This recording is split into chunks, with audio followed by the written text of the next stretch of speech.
Olá, muito boa tarde.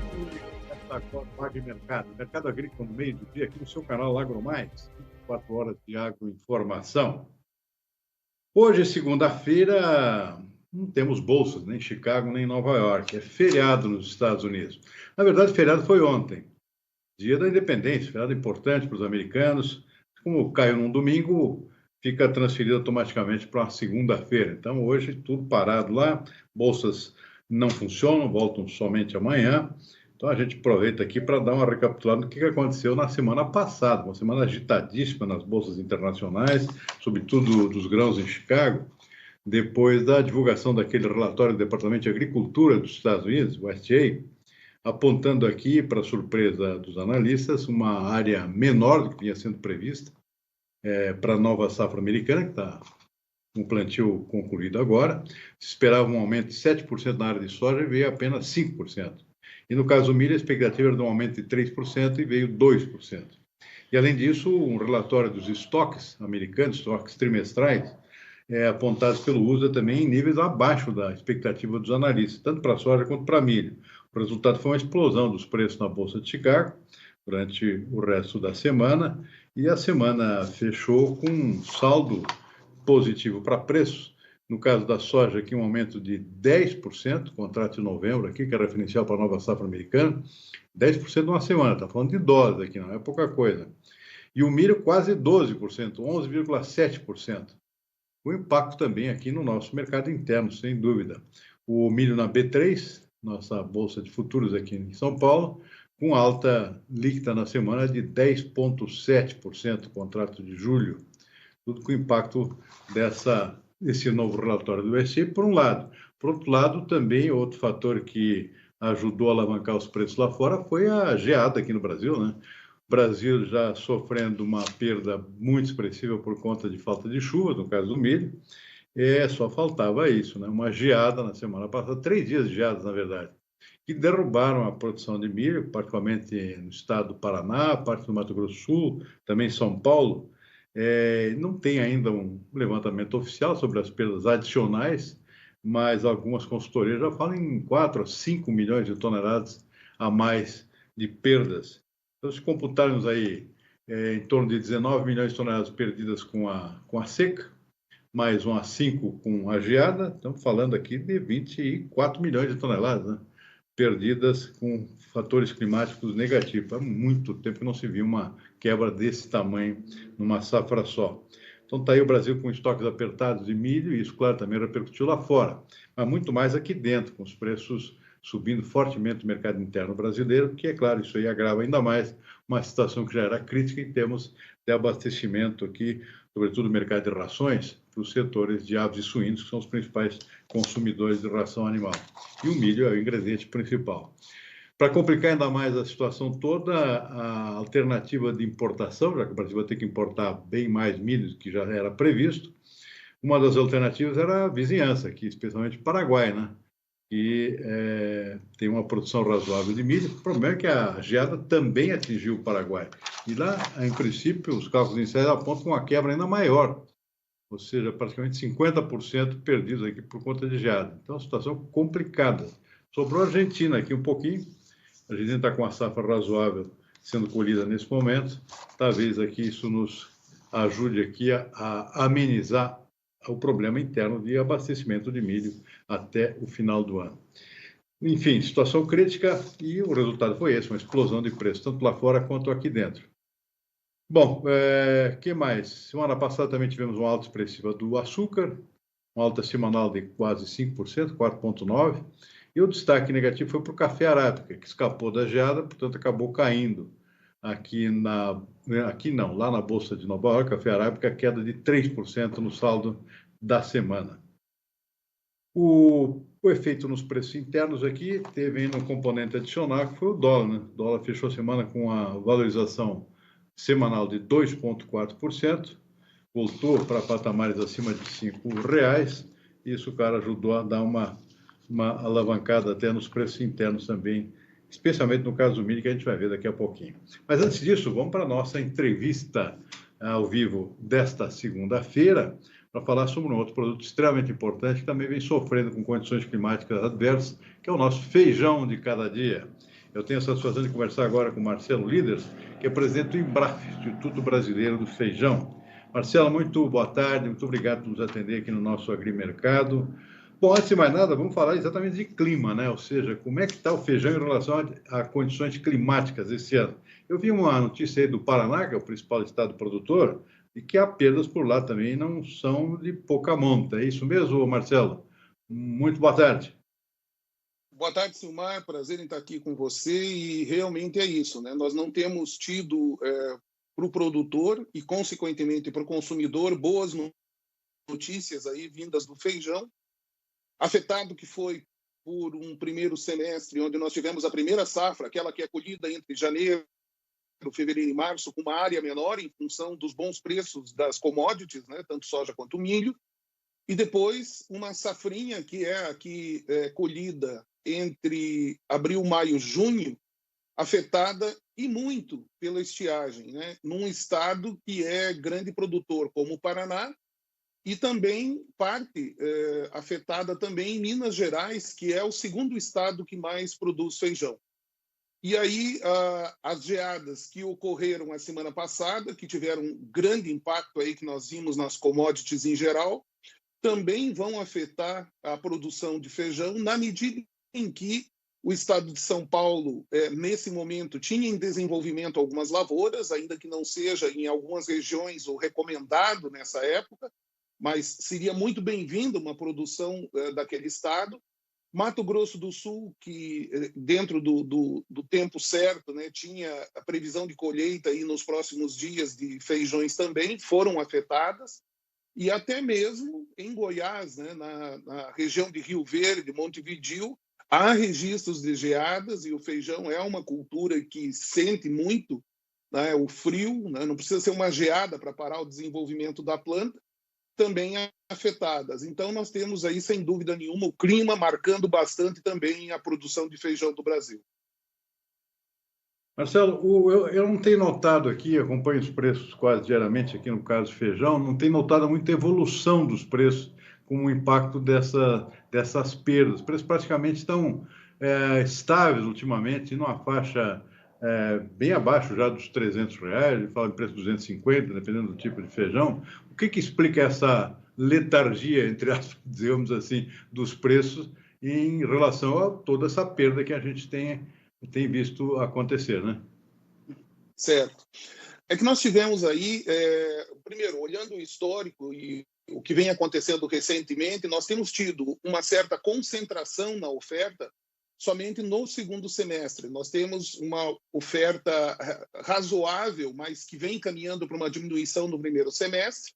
Então, era de se esperar, inclusive, algum recuo agora nos preços do mês de junho e julho. Essa expectativa já mantinha o mercado abaixo aí dos R$300. Com os problemas climáticos do Paraná, primeiro, com uma seca, você tem uma diminuição imediata do volume disponível, né, daquilo que seria colhido, e você tem, no final do ciclo, exatamente no momento das colheitas, quando iriam se concentrar as colheitas, veio chuva fora de hora. Então, acabou manchando, estragando um feijão que já era mais miúdo, não era um feijão bem desenvolvido, né? Consequentemente, um feijão que tem mais valor no mercado. Esse feijão, entre aspas, mais barato, né, para o consumidor, ele acabou segurando o mercado durante esse período aí que você se referiu, principalmente junho, final de maio, junho, né, nós vimos um mercado bastante estável. E um mercado com a expectativa da entrada de uma safra. Então, agora, os primeiros lotes que estão sendo colhidos no Goiás, que tem excelente qualidade, já alcançaram aí R$280, resistiram à pressão do mercado, natural pressão do mercado para comprar 260, 270. Agora pela manhã, Silmar, foram registrados negócios já na região oeste, o noroeste de Minas Gerais, mais precisamente lá em Paracatu, a R$290, com a diferença de que Goiás você tem, quando sai do estado, um ICMS para somar, que beira aí os R$30 por saco, e em Minas Gerais é zerado o ICMS para sair do estado. Então foi isso que aconteceu com os preços, que manteve né, o patamar nesses últimos 60 dias. Uhum. Bom, isso quer dizer que talvez não se mantenha muito tempo nesses níveis. Você já citou aqui valores bem mais altos.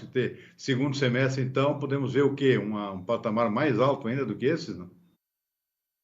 Normalmente no feijão, né, como a maior parte da oferta e também da demanda está aqui dentro do Brasil, você tem, durante o desenvolvimento do ano, no segundo semestre, aí o cobertor mais curto em algum momento. Quando que esse cobertor pode ficar mais curto? Muito provavelmente, se nós tínhamos aí uma previsão de preços mais altos ou uma aceleração dos preços do feijão a partir do mês de outubro, é provável que já no mês de setembro isso aconteça. E também nós não vamos ter preços tão baixos quanto poderíamos ter entre julho e agosto, porque a oferta vai ser menor.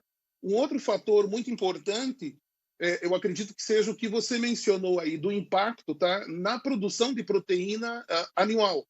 Quando você tem soja e milho subindo, proteína animal provavelmente mantendo preços relativamente altos no momento em que a renda per capita do brasileiro não está sendo muito positiva, né? Nós temos desempregados, nós temos renda per capita abaixo do necessário. Consequentemente, você vai ter uma pressão maior sobre a busca de proteínas mais baratas. E qual é a proteína mais barata que existe no Brasil? É o feijão. Essa é a proteína que sustenta os brasileiros. Por isso, nós acreditamos que os preços venham a ter uma reação. Primeiro, não vão cair tanto, numa concentração de safra em julho e agosto, e aquilo que poderia acontecer em outubro provavelmente vai começar a acontecer no mês de setembro com alguma aceleração dos preços, o que é uma má notícia para o governo e para a inflação.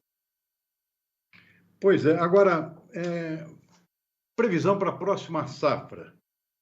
A situação é muito parecida com a do ano passado, né? Preço da soja lá em cima, milho mais ainda, né?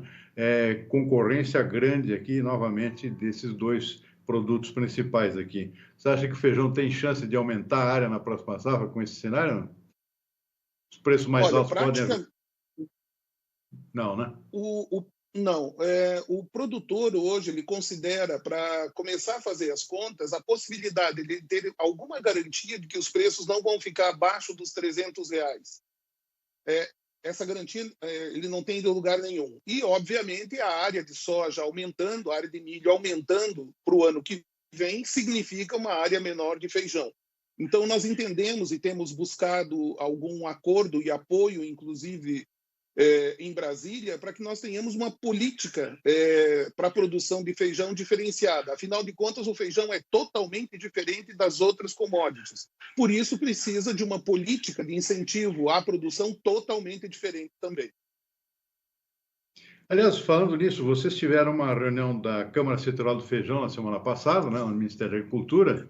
Eu imagino que esse tenha sido um dos pontos discutidos, ou seja, um plano específico para o feijão tentar dar uma decolada aqui no nosso mercado, né? É isso? Exatamente. A ministra Tereza Cristina tem sido muito sensível àquilo que acontece no setor, né, da agricultura como um todo e no feijão especificamente também.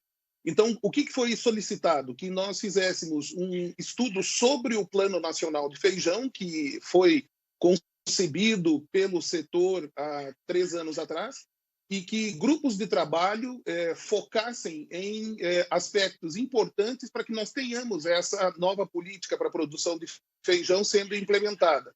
Então, essa reunião foi especificamente sobre isso. Hoje à tarde haverá uma nova reunião com o pessoal do Ministério da Agricultura sobre esse tema, né, sobre o que é que pode ser feito, quais são os aspectos aí que criam uma dificuldade para o produtor produzir mais feijão e disponibilizar uma maior facilidade para o consumidor, prevendo aí os dois lados da moeda. Nós temos o consumidor e o produtor aí prensados, né, nessa situação mundial, né, de produção maior de soja e milho. Agora, dentro desse projeto, o que você destacaria como um elemento que possa mudar esse cenário, dentro desse projeto de revitalização, digamos assim, do feijão? Entre outras coisas estão... O que é?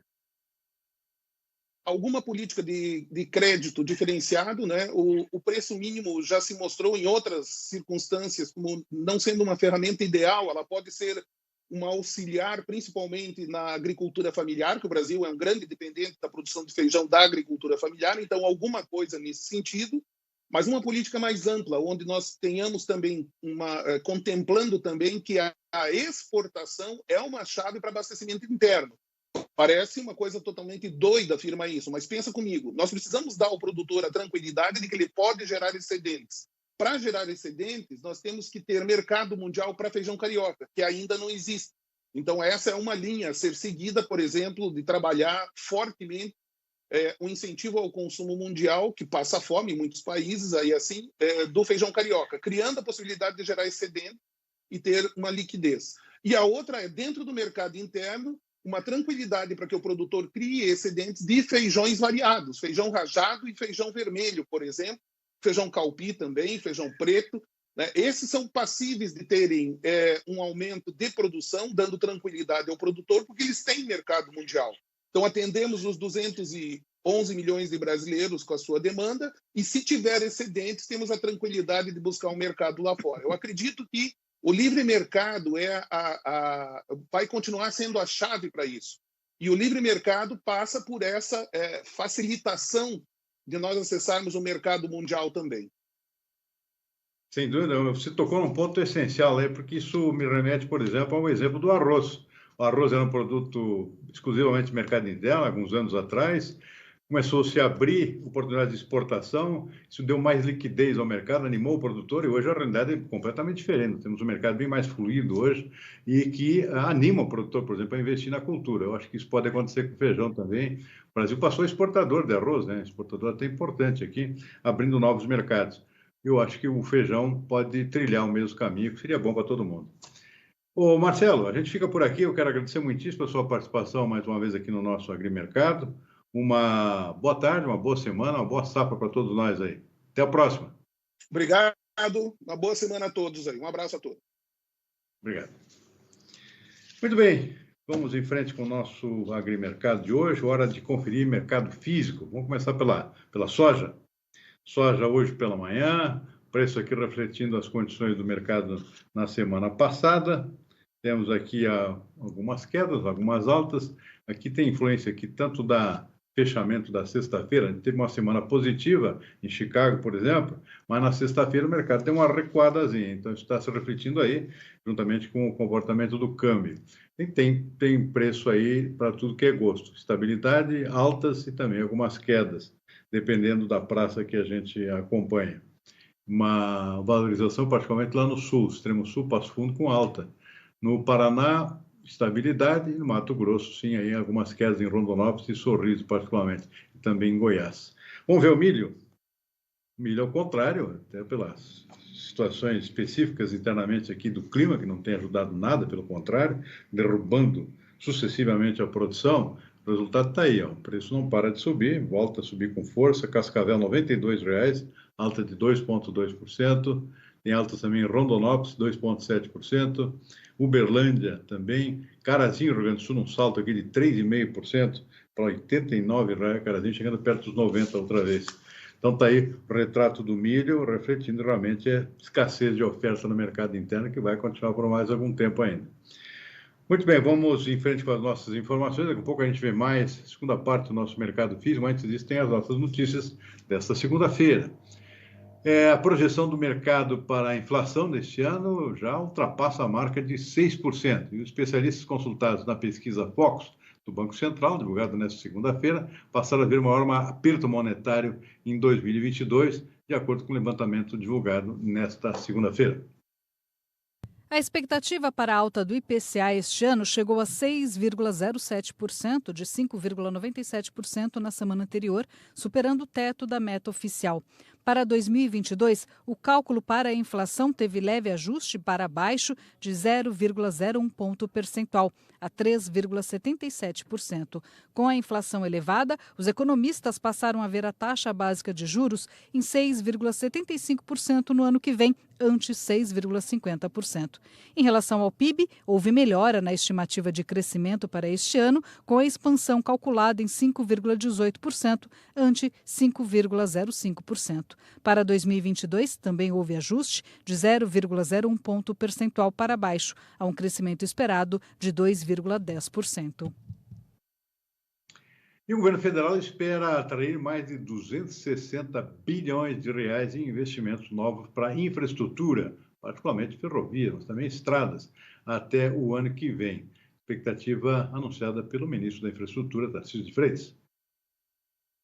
As rodovias são responsáveis por 60% do transporte de mercadorias no Brasil, mas só 12,5% delas são asfaltadas. No agronegócio, o impacto é de 30% a mais no custo do escoamento. Parte dessa despesa sobra para o consumidor. No primeiro semestre deste ano, o governo gastou 2 bilhões de reais nas estradas. No total, em infraestrutura de transporte, foram 3 bilhões de reais em 51 obras. Entre elas está a ponte sobre o rio Parnaíba, que passa a ligar o Piauí ao Maranhão. No segundo semestre, o Ministério de Infraestrutura promete finalizar outras 49 obras e priorizar leilões de ferrovias, para justamente melhorar o escoamento de grãos, que deve bater recorde no ano que vem, com mais de 270 milhões de toneladas. Hoje, elas representam só 15% da matriz de transporte. O projeto foi suspenso pelo Supremo porque um trecho passa dentro do Parque Nacional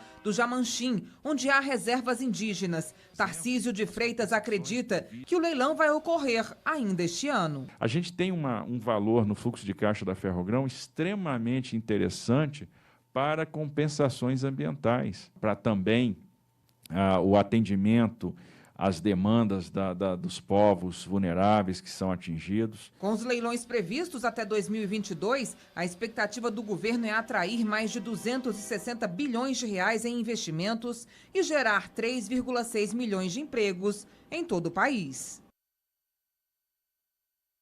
Eu esqueci de mencionar o mercado financeiro no início do programa. A gente falou que não tem bolsas internacionais funcionando, é feriado nos Estados Unidos.